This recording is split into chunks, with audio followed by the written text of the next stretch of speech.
ایک دفعہ ایک ملک کا بادشاہ بیمار ہو گیا۔ جب بادشاہ نے دیکھا کہ اس کے بچنے کی کوئی امید نہیں تو اس نے اپنے ملک کی رعایا میں اعلان کروا دیا کہ وہ اپنی بادشاہت اس کے نام کر دے گا، جو اس کے مرنے کے بعد اس کی جگہ ایک رات قبر میں گزارے گا۔ سب لوگ بہت خوفزدہ ہوئے اور کوئی بھی یہ کام کرنے کو تیار نہ تھا۔ اسی دوران ایک کمہار جس نے ساری زندگی کچھ جمع نہ کیا تھا، اس کے پاس سوائے ایک گدھے کے کچھ بھی نہ تھا۔ اس نے سوچا کہ اگر وہ ایسا کر لے تو وہ بادشاہ بن سکتا ہے، اور حساب کتاب میں کیا جواب دینا پڑے گا۔ اس کے پاس تھا ہی ایک گدھا اور بس۔ سو اس نے اعلان کر دیا کہ وہ بادشاہ کی جگہ ایک رات قبر میں گزارنے کو تیار ہے۔ بادشاہ کے مرنے کے بعد لوگوں نے بادشاہ کی قبر تیار کی اور وعدے کے مطابق کمہار خوشی خوشی اس میں جا کر لیٹ گیا اور لوگوں نے قبر بند کر دی۔ کچھ وقت گزرنے کے بعد فرشتے آئے اور اس کو کہا کہ اٹھو، اپنا حساب دو۔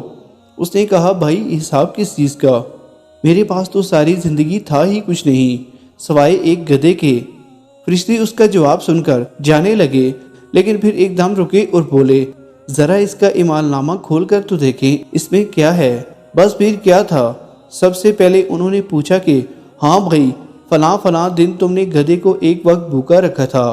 اس نے جواب دیا ہاں۔ فوری طور پر حکم ہوا کہ اس کو 100 درے مارے جائیں۔ اس کی خوب دھلائی شروع ہو گئی۔ اس کے بعد پھر فرشتوں نے سوال کیا، اچھا یہ بتلاؤ فلاں فلاں دن تم نے زیادہ وزن لاد کر اس کو مارا تھا؟ اس نے کہا ہاں۔ پھر حکم ہوا اس کو 200 درے مارے جائیں۔ پھر مار پڑنا شروع ہو گئی، غرض صبح تک اس کو مار ہی پڑتی رہی۔ صبح جب سب لوگ اکٹھے ہوئے اور قبر کشائی کی تاکہ اپنے نئے بادشاہ کا استقبال کر سکیں، جیسے ہی انہوں نے قبر کھولی تو اس کمہار نے باہر نکل کر دوڑ لگا دی۔ لوگوں نے پوچھا، بادشاہ سلامت کدھر جا رہے ہیں؟ تو اس نے جواب دیا، او بھائیو، پوری رات میں ایک گدھے کا حساب نہیں دے سکا تو پوری رعایا اور مملکت کا حساب کون دیتا پھرے گا؟ ہاں تو میرے پیارے دوستو، کہانی بے شک فرضی ہے، لیکن کبھی سوچا ہے کہ ہم نے بھی حساب دینا ہے اور پتہ نہیں کس چیز کا حساب دینا پڑے گا جو شاید ہمیں یاد تک بھی نہیں۔ لہٰذا بھائیو، قبر کی تیاری کرنا بہت ضروری ہے۔